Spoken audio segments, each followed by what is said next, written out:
Programme میں ایک بار پھر خوش آمدید ناظرین. اور پیناما لیکس کے بارے میں ہم بارہا بات کر چکے ہیں کہ سیاسی اور عدالتی فورم پر اتنا زیادہ فوکس رہا کہ تمام دیگر ایشوز جو ملک کے منظر نامے پر تھے وہ دھندلا گئے تھے. لیکن اب جو پیناما کیس ہے وہ ٹھنڈا ہوتا نظر آ رہا ہے, تو سیاسی منظر نامے پہ ہم بات کر رہے ہیں. ایاز صاحب, فرض کریں اگر نواز شریف یا ان کی فیملی کے خلاف فیصلہ صادر ہو جاتا تو کون سا اولین مقصد حاصل ہو جانا تھا؟ سر اب یہ آپ نے وہ کون سی آپ چیز کہاں سے وہ آپ لائیں گے, وہ الف لیلا کی ایسی چیز کہ ایسے فیصلہ ہو جائے. ایک جو ڈرامیٹک ایلیمنٹ ہے ہماری سیاست سے وہ بہت سارے نکل چکے ہیں. کل کیا ہوگا کوئی نہیں جانتے. ہیرلڈ ولسن نے کہا تھا کہ سیاست میں ایک ہفتہ بھی بہت لمبا ٹائم ہوتا ہے, تو 6 مہینے بعد کیا ہوگا نہیں کہہ سکتے. پر فی الحال وہ جو ایکسائٹمنٹ بہت سی ہے فوج کے حوالے سے وہ نکل چکی ہے. لیکن ہمارے وہ مہمان چودھری سہیل بڑائچ ہیں, ان سے پوچھیں کہ ان کا کیا تجزیہ ہے. سہیل بڑائچ صاحب, بڑا ہی تھرل ہم نے دیکھا, نئے آرمی چیف کی تقرری, چیف جسٹس آف پاکستان کی تقرری, نئے ساتھ پیناما لیکس, ڈان لیکس, پورا سال اگر کہیں کہ آدھے سال سے زیادہ اس پہ فوکس رہا.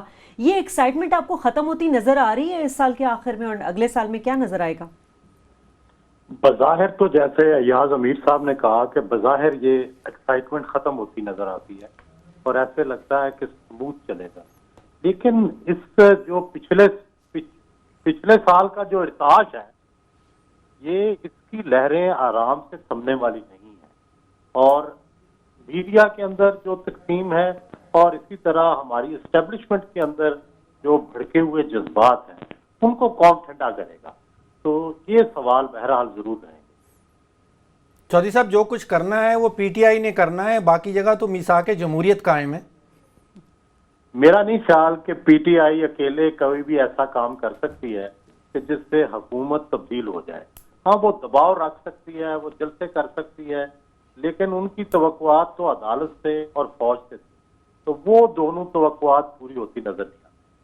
اچھا, شاہ محمود قریشی صاحب نے آج ہی کہا ہے کہ یہ پارلیمنٹ ہے یا مجلس شورا ہے, اس سے کیا مراد ہے ان کی؟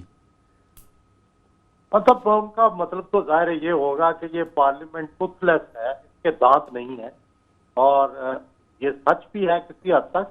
لیکن اس میں پی ٹی آئی کا بھی بڑا رول ہے کہ اگر پی ٹی آئی پارلیمنٹ کو ایک مؤثر ادارہ بناتی, ہمیشہ جوائنٹ اپوزیشن بن جاتی ہوتی ہے. یہ پہلی دفعہ ہے کہ 3.5 سال ہونے کو آئے ہیں اور ابھی تک جوائنٹ اپوزیشن نہیں بنی, ابھی تک کوئی جوائنٹ اسٹریٹجی نہیں بنی, اور یہ بھی نظر نہیں آ رہا کہ اگلے الیکشن میں کوئی الائنس بھی ہو پائے گا اپوزیشن کا. تو جب یہ ساری پارٹیاں الگ الگ رہیں گی تو ڈیفینیٹلی پھر تو مسلم لیگ نون کا پلہ بھاری رہے گا. اگر ماضی میں دیکھیں تو ہمیشہ حکومت کے خلاف ایک اپوزیشن الائنس بنتا ہوتا ہے. یہ نواز شریف کی کامیابی سمجھیں یا پی ٹی آئی کی ناکامی سمجھیں, ابھی تک اپوزیشن کا الائنس نہ بننا میرا خیال ہے کہ بہت بڑی ناکامی ہے. تو سہیل صاحب, اگر پارلیمنٹ بھی کہا جا رہا ہے کہ ٹوتھ لیس ہے, وہ کمیشن جو بننے والا تھا وہ بھی ٹوتھ لیس ہے, ایف بی آر, ایف آئی اے, وہ سب ٹوتھ لیس بن گئی, تو یہ دانت سارے کہاں چلے گئے؟ دیکھیں, دانت تو اپوزیشن بناتی ہوتی ہے نا.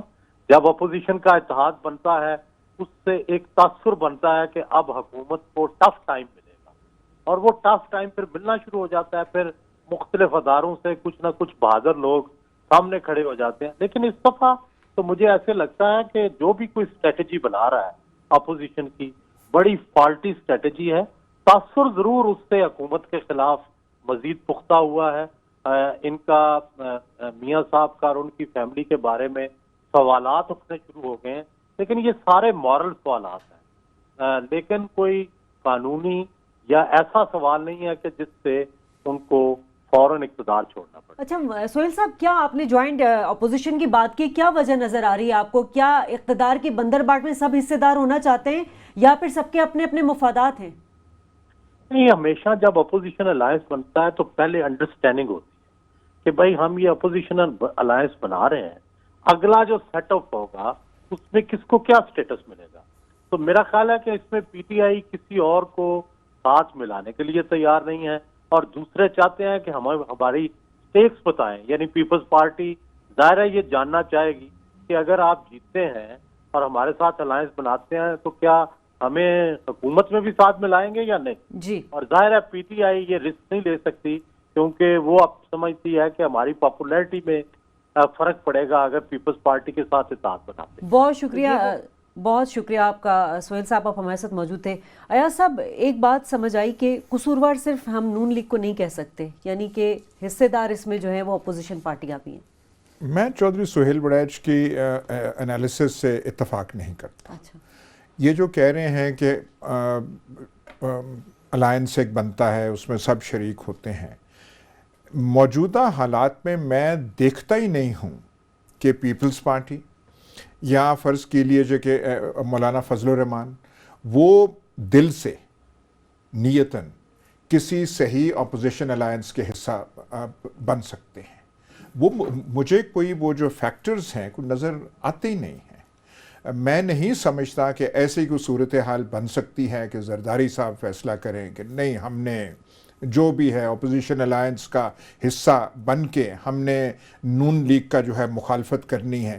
میرے خیال ہے پاکستان کا جو سیاست ہے اور جو اس کا ایک سوشیو اکنامک پروفائل ہے وہ ایسے ہو چکا ہے کہ جو دو بڑی پارٹیز ہیں ان کے سٹیکس، آپ فائنینشیل سٹیکس کہہ لیجئے، کمرشل سٹیکس کہہ لیجئے، وہ اتنے بڑے ہو چکے ہیں، انہوں نے اتنا حاصل کر لیا ہے کہ وہ جو پالیٹکس آف کنفرنٹیشن جو ہماری تاریخ جس سے جو ہے وہ نظر آتی ہے عبارت وہ کر کے، وہ ایسی چیز رہ نہیں گئی.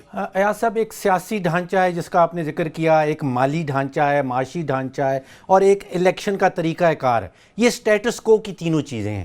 اگر آپ تقسیم کرنا چاہتے ہیں پارٹیز کو تو وہ اینٹی سٹیٹس کو اور پرو سٹیٹس کو. پیپلز پارٹی جو ہے وہ بھی چاہتی ہے کہ جس طرح 70 سال سے پاکستان چل رہا ہے اسی طرح چلتا رہے. پی ایم ایل این بھی یہی چاہتی ہے کہ جس طرح آپ کا الیکشن کا نظام چل رہا ہے، جو آپ کا معاشی ڈھانچہ ہے، جو آپ کا معاشی نظام ہے، وہ اسی طرح چلتے رہے. تو یہ تو سب ایک ہی پلیٹ فارم پہ، یہ سارے پرو سٹیٹس کو پارٹیز ہیں. صرف پی ٹی آئی میں وہ بھی عمران خان صاحب، اگر آپ ان پہ فوکس کر لیں، وہ اینٹی سٹیٹس کو پارٹی ہیں. سر میں ایک اس میں صرف وہ تھوڑی ایک وہ ترمیم کروں گا کہ 1977 میں جب بھٹو صاحب کے خلاف یہ اپوزیشن پارٹیز تھیں، یا جب نواز شریف اور بے نظیر بھٹو آپس میں تصادم کی راہ پہ چلتے تھے، تو دونوں طرف سے 77 میں بھی وہ ساری سٹیٹس کو کی پارٹیز تھیں. پی این اے بھی سٹیٹس کو کی پارٹیز تھیں. وہ کوئی بنیادی پیپلز پارٹی تو اوریجنلی سٹیٹس کو پارٹی نہیں تھی، اس نے معاشی نظام الٹا سیدھا کر کے رکھ دیا. سب نیشنلائزیشن ہو گئی، اسکول تک نیشنلائز کر لیے گئے. میں صرف کہہ رہا ہوں کہ ان کے جو مخالف تھے، جو پی این اے جو مخالف تھے، اس مخالفت کے اور بہت سارے وجوہات تھے. سٹیٹس کو پہ اتنا اٹیک، اور جتنی کوئی انقلابی چنگاری پیپلز پارٹی کی تھی 77 تک وہ ختم ہو چکی تھی. پھر اور کوئی وہ اصلاحات نہیں لا رہے تھے. وہ مخالفت ایسے تھی کہ بھٹو صاحب کی جان کے پیچھے وہ پڑے ہوئے تھے کہ ہم نے ذوالفقار علی بھٹو کو ختم کرنا ہے. بے نظیر بھٹو اور نواز شریف دونوں سٹیٹس کو پولیٹیشنز تھے، لیکن ان کی آپس میں رقابت بہت سخت تھی. آج کل جو ہے وہ سٹیٹس کو والا آرگومنٹ اپنی جگہ، لیکن یہاں تو کچھ وہ پیپلز پارٹی جو ہے وہ جو آپ یوں سمجھ لیجیے کہ سٹیٹس کو کے حامی بھی ہوں یا مخالف بھی ہوں، لیکن آپس میں رقابت جو ہے اس قسم کی رہی نہیں. وہ کہتے ہیں سندھ تک ہم ہیں، پنجاب میں آپ ہیں، کرتے رہیں. پی ٹی آئی شور مچاتی ہے، طاہر القادری کرتے ہیں، وہ سیاسی مین سٹریم سے باہر ہیں. باقی مولانا فضل الرحمان وغیرہ کھل کے موجودہ حکومتی ڈھانچے کے ساتھ ہیں. تو وہ جو ایک ہوتا ہے کہ علم بغاوت کا کوئی اٹھائے جماعت سوائے پی ٹی آئی ہے وہ کر رہی ہے، باقی وہ ہے ہی نہیں، اور اس کے ساتھ ملنے کو تیار نہیں. اور ایک بات چودھری سہیل بڑیچ کی ٹھیک ہے کہ پی ٹی آئی کسی کو ملانے کے لیے تیار نہیں ہے. یہ جو جمہوری ڈھانچہ ہمارا ہے، 10 الیکشنز کروائے 44 سالوں میں، اس سے عام آدمی کو جو ووٹر تھا، جو شہری تھا، اس کو اس میں کیا ملا؟ دیکھیے مفادات جو ہیں وہ سیاستدانوں کے اور لیڈران کے پروٹیکٹ ہوئے. یہاں پہ ایک چھوٹی سی اگزامپل آپ کے سامنے رکھتا ہوں کہ ہماری ایک نیشنل ڈیزاسٹر مینجمنٹ اتھارٹی ہے، یعنی کہ 20 کروڑ پاکستانیوں میں کوئی نیشنل ڈیزاسٹر آ جائے تو اس نے ان کو 20 کروڑ پاکستانیوں کو تحفظ کرنا ہے ان کا. اس کو بجٹ ملتا ہے 20 کروڑ روپیہ سالانہ، یعنی کہ 1 روپیہ فی کس ہر پاکستانی بچہ، بوڑھا، مرد اور عورت کے لیے 1 روپیہ آپ نے این ڈی ایم اے کو دیا کہ ان کو پروٹیکٹ کریں گے. لیکن اسی سال 1500 کروڑ یہاں پہ 20 کروڑ روپیہ این ڈی ایم اے کو ملتا ہے، اور 1500 کروڑ روپیہ وزیر اعظم کے بیرونی دوروں کو ملتا ہے. 20 کروڑ 20 کروڑ پاکستانیوں کے لیے اور 1500 کروڑ ایک شخص کے لیے صرف باہر کے دوروں کے لیے. اگر ماہانہ دیکھ لیں تو 5 لاکھ روپے کا بجٹ ہے این ڈی ایم اے کا, 5 لاکھ روپے کا, اور 40 لاکھ روپے کا وزیر اعظم کے فورن ٹورز کا ڈیلی کا بجٹ. ڈیلی کا ہے. دیکھیے اس نے کیا ملا کے, دیکھیے ایک طرف یہ, دوسری طرف یہ کہ پہلے جو رقابتیں یا مخالفتیں پاکستان میں ہوتی تھی اور نوعیت کی ہوتی تھی. اس وقت جو دو بڑی پارٹی, جو سابقہ جو بڑی پارٹی, ایک سرمایہ دار طبقہ, دوسرا سرمایہ دار طبقہ, دبئی میں جائیداد ہے, دبئی میں جائیداد ہے, لنڈن میں ہے, نیو یارک, یہ جو ہے صورتحال یہ کبھی پاکستان نے پہلے نہیں. چلیں بریک لینا ہوگا ناظرین. اب دیکھنا یہ کہ پاناما کیس پر سیاست چمکے گی نئے سال میں یا نہیں, لیکن آنے والا سال جو ہے وہ جو سیاسی جماعتیں ان کی کارکردگی کو پرکھنے اور تولنے کا سال ضرور رہے گا. بریک لیں گے, بریک کے بعد واپس آئیں گے تو بات کریں گے بدقسمت تیاری کے حوالے سے جو کہ پی آئی ای کی لاپرواہی اور غفلت کا شکار ہوا تھا. ہمارے ساتھ رہیے.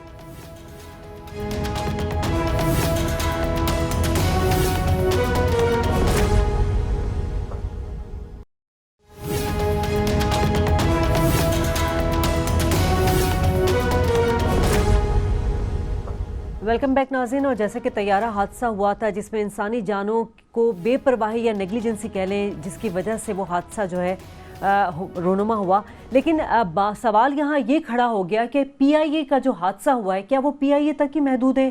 کیا ہمارے دیگر جو ادارے ہیں جیسے ریلوے ڈپارٹمنٹ ہو گیا ہمارا, یا اسٹیل ملز ہو گئے, یا ہمارے ایکسپورٹ ہو گئے, یا ہماری ریمیٹنسز ہو گئی, بہت ساری ایسی چیزیں ہیں, کیا وہاں خرابیاں نہیں ہیں؟ ایاز صاحب, ہم نے دیکھا ہے کہ ہمارے جتنے ادارے ہیں وہ مالی مشکلات, بدعنوانیاں, مس مینجمنٹ, ان تمام چیزوں کا شکار نظر آتے ہیں, جس کی وجہ سے یہ اتنا بڑا حادثہ بھی ہو جاتا ہے. نہیں دیکھیں نا, یہ آپ نے کہہ دی ساری بات کہ صرف یہ پی آئی اے تک محدود ہو یا ایک A T R aircraft کا حادثہ ہو تو پھر تو آپ کہیں ہاں جی یہ ہوتا ہے. پر ڈاکٹر صاحب آپ جہاں بھی نظر دوڑائیں, کل جو آپ نے پروگرام کیا کہ یہ ہماری انکم اتنی کم ہو گئی ہے, ہم وہ قرضے کے اس گرداب میں ہم پھنستے جا رہے ہیں, ایکسپورٹس ہماری گر رہی ہیں, ہمیں شکر کرنا چاہیے کہ تیل کی قیمتیں کم ہوئی ہیں. اگر وہ سابقہ اس پہ رہتی پھر ہماری کیا حالت ہوتی. اسٹیل مل کا آپ نے ذکر کیا, ریلویز کا کیا وہ خسارے سے منافع میں آ گئی ہے, ہماری پاور ڈسٹریبیوشن کمپنیز کیا کوئی ٹھیک ہو گئی ہیں, ہم باقی کوئی ہم ترقی کر رہے ہیں, کوئی کالجز, سکولز, ہسپتال ہمارے بہتر ہو گئے ہیں. تو یہ وہی بات ہے کہ ہم ان پہ توجہ جو ہے بنیادی جو ہمیں ریفارمز کرنے چاہیے. میں تو آپ سے پوچھوں گا یہ ہم کب کریں گے, کون سی حکومت کرے گی, کون سی پارٹی کرے گی؟ یار سب خدا کا اتنا شکر ہے, اتنا کرم ہے اس ملک کے اوپر, ہم کو ریفارمز کرنے کی قطعاً ضرورت نہیں ہے. اتنا مال ہے اس ملک کے اندر. آپ سوچئے کہ میں ایک کمپنی, ابھی آپ نے پی آئی اے کا ذکر کیا, آپ ریلویز کو چھوڑ دیں اور وہ ڈسٹریبیوشن کمپنیز کو چھوڑ دیں. ایک پریزنٹیشن پی آئی اے والوں نے خود دی ہے پبلک اکاؤنٹس کمیٹی کو اکتوبر 25 تاریخ کو. میں حیران رہ گیا ہوں کہ اتنا مال آتا کہاں سے ہے جو ہمارے لیڈران کی مینجمنٹ کے اندر غرق ہو جاتا ہے.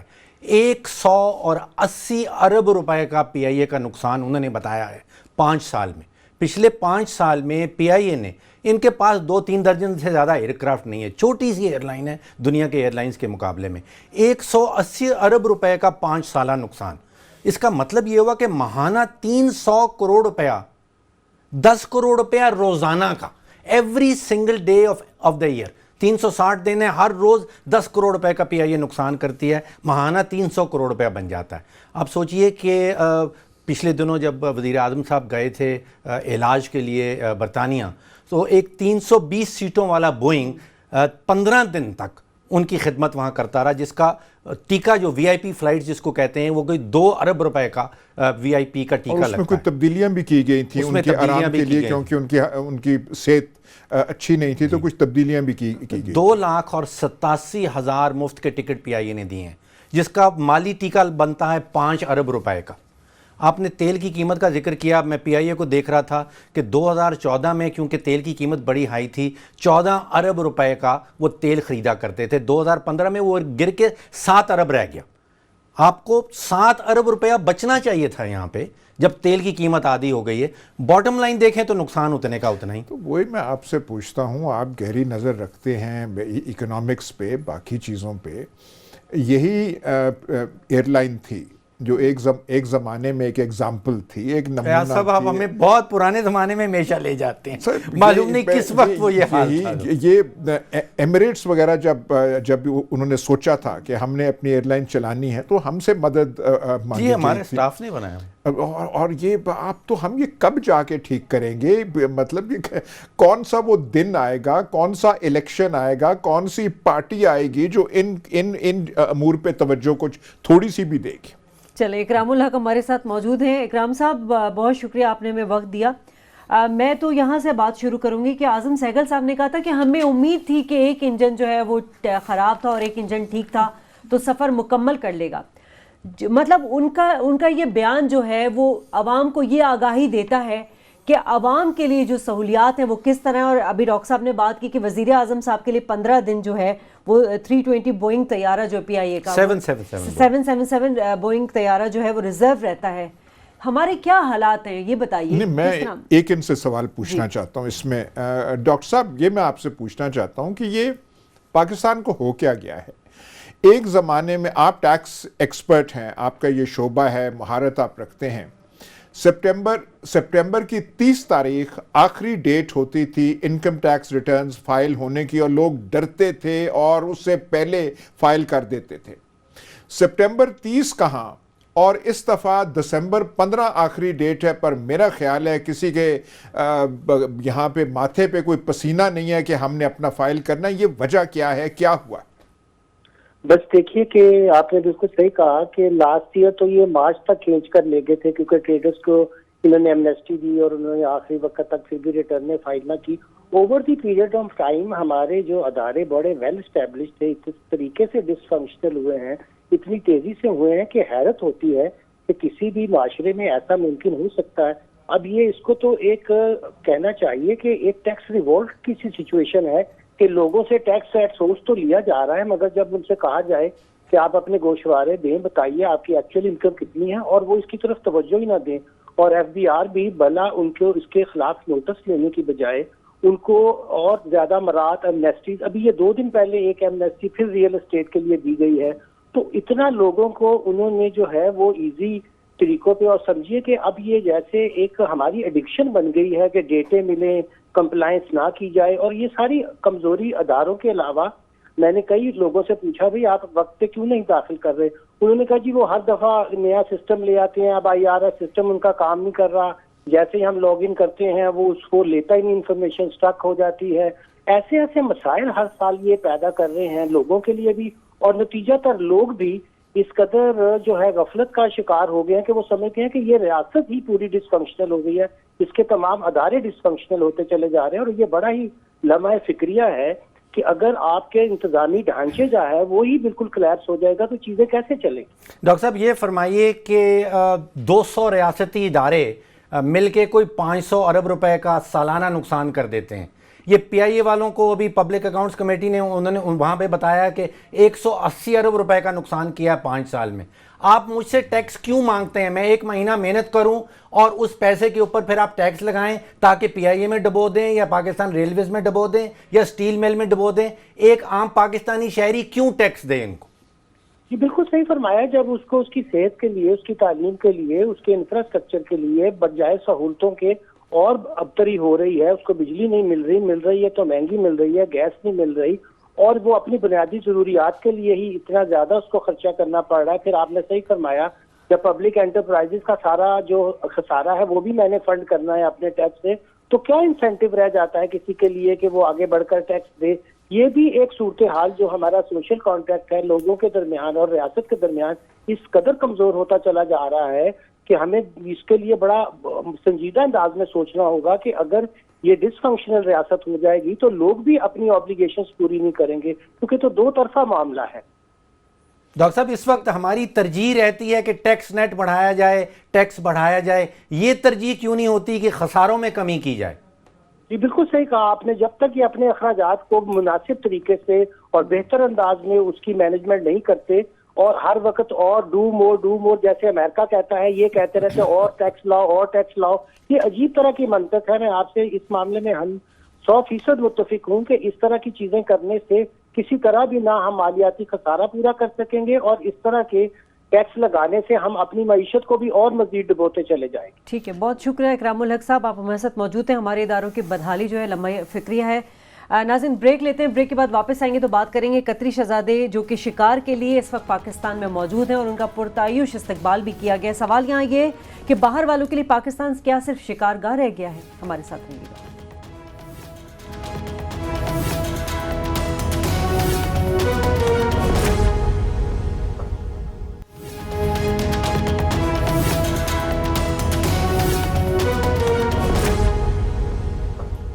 ویلکم بیک ناظرین. اور کچھ دن قبل ہم نے دیکھا کہ جس طرح چائے والے نے انٹری ماری تھی اس طرح قطری شہزادے نے بھی انٹری ماری تھی، اور اس کی وجہ یہی تھی کہ پیناما کیس جو کہ عدالت میں موجود تھا اس میں قطری شہزادے کا خط آیا تھا، اور اب وہی قطری شہزادہ جو ہے وہ پاکستان میں تلور کے شکار کے لیے موجود ہے. ایاز صاحب مجھے صرف اتنا، یہ تلور کا شکار اتنا عام کیوں، اور کیا یہ شکار صرف عرب شہزادوں کو ہی ان کی اجازت ہے کہ وہ کریں؟ آپ کسی بات پہ تو آپ راضی ہوں نا. آپ رونا پی آئی اے کا رو رہے ہیں، وہ ڈاکٹر اکرام جو ہیں وہ ٹیکس کا کہ ریاست ڈس فنکشنل ہوئی. کم از کم ایک تو شعبہ ہے جہاں پہ ہم اپنا جو سر ہے فخر سے بلند کر سکتے ہیں. سائبیریا میں نہیں ہوتا، ہمالایاز میں نہیں ہوتا، نیپال میں نہیں ہوتا، تبت میں نہیں ہوتا، چین میں نہیں ہوتا. صرف پاکستان کو یہ اعزاز حاصل ہے کہ یہاں پہ آتے ہیں، ہم پرمٹ دیتے ہیں.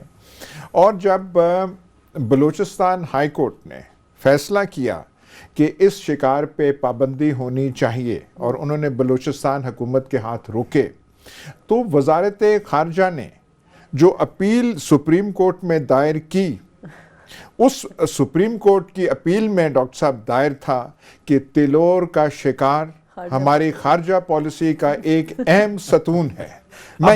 اب میں اپنی طرف سے یہ نہیں بنا رہا، میرے پاس وہ لیٹر موجود ہے. انہوں نے سپریم کورٹ میں کہا کہ ہماری جو خارجہ پالیسی ہے، اس ایک زمانے میں بھٹو صاحب وہ گئے تھے دورہ وہ جو ہے امریکہ کا، تو نکسن نے کہا تھا پاکستان کے ساتھ ریلیشن وہ ایک اہم کارنر سٹون، انہوں نے بھی کارنر سٹون کا لفظ استعمال کیا تھا. جی جی، تو corner stone of Pakistan foreign policy. وہ کہاں نکسن کا کہنا کہ پاکستان کی وہ کارنر سٹون، اور یہاں پہ کیا جی کہ یہ تلور کا شکار جو ہے.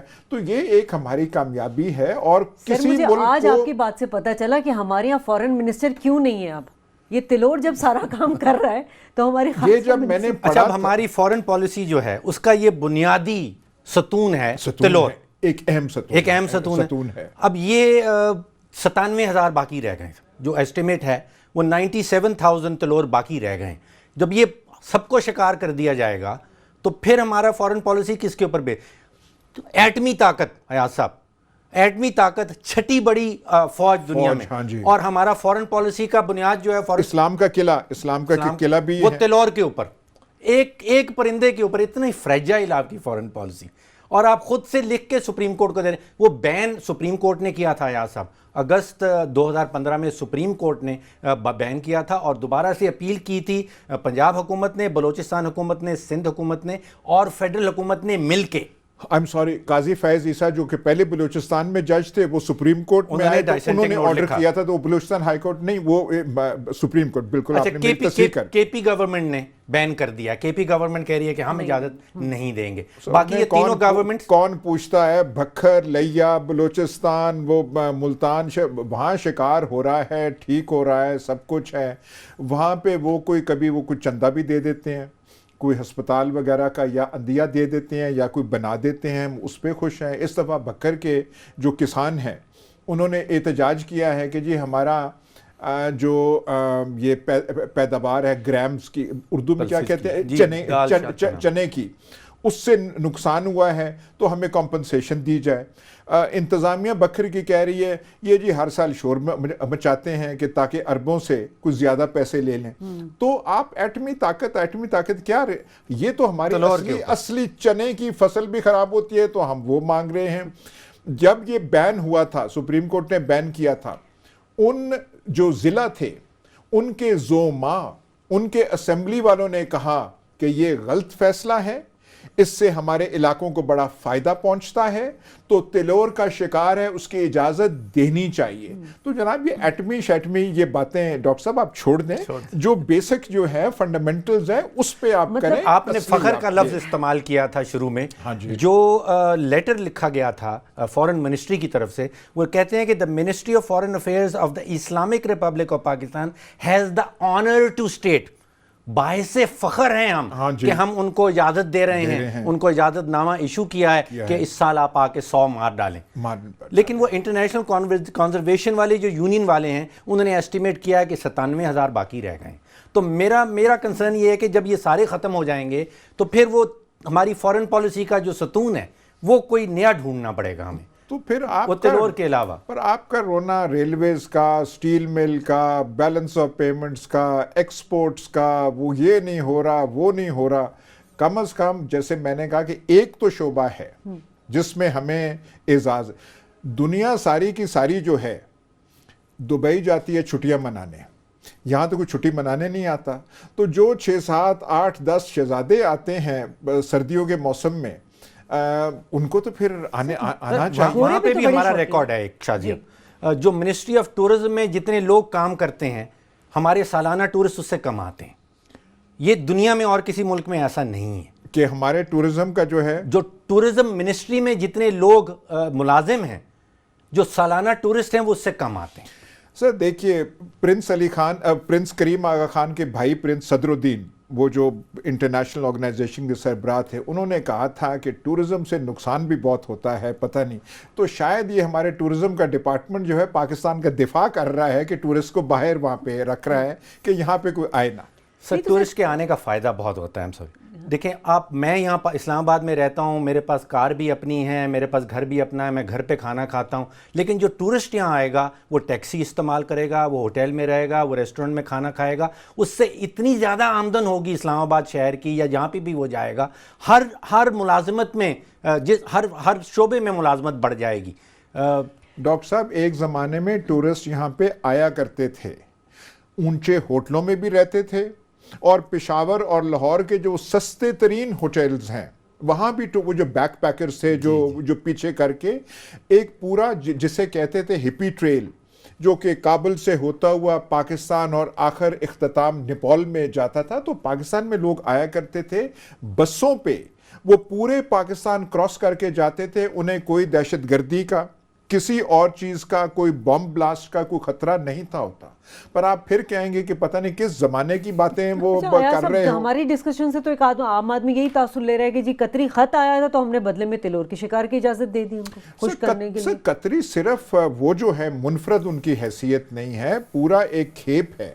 اب وہاں میں ان ممالک یا ان امارات کا نام یا کنگڈمز کا نام نہیں لینا چاہتا جو اپنے سردی میں شکار میں, دیکھیے نا, گرمیوں میں وہ ان کا دل چاہتا ہوگا کہ ہم جنیوا جائیں, لیک جنیوا کے پاس, ہم اپنا جو کاسل ہے, جو اپنا محل ہے اسپین میں, وہاں جائیں. پاکستان کو اعزاز, سردیوں کے موسم میں وہ 15-20 دن تلور کا شکار ہی کرنے آتے ہیں, اور سوائے پاکستان کے اور یہ فیسلٹی کہیں نہیں ملتی ہماری. صاحب پچھلے کچھ دنوں سے آپ نے دیکھا ہوگا کہ ایک اینٹی کرپشن کیمپین پورے اسلام آباد شہر میں چل رہی ہے. ہر جگہ وہ سے نو ٹو کرپشن کے بینرز آپ نے سب جگہ دیکھے ہیں. ایک بینر جو سوشل میڈیا پہ چل رہا ہے وہ یہ کہتا ہے کہ اگر آپ کی قطری شیخوں سے سلام دعا ہے تو ٹھیک, ورنہ سے نو ٹو کرپشن. اچھا وہ ہے تو ٹھیک ہے, پھر ٹھیک ہے, ورنہ یو سے نو ٹو کرپشن. پر دیکھیں نا وہ یہ نہیں کر رہے کہ جہاں بڑے پرانے تعلقات ہوں تو وہاں تو پھر پاس صاحب آپ کا بہت شکریہ. ڈاکٹر رکھنا صاحب آپ کا بہت شکریہ. شازیہ خان کو پروگرام سے اجازت دیجیے. لیکن کرپشن کے حوالے سے شاید ہمیں اب یہی لگتا ہے کہ یہ کوئی معاشرتی برائی نہیں ہے, اسی وجہ سے اس طرح کے میسیجز آ رہے ہیں. اگلے پروگرام میں آپ سے پھر ملاقات ہوگی. اللہ حافظ.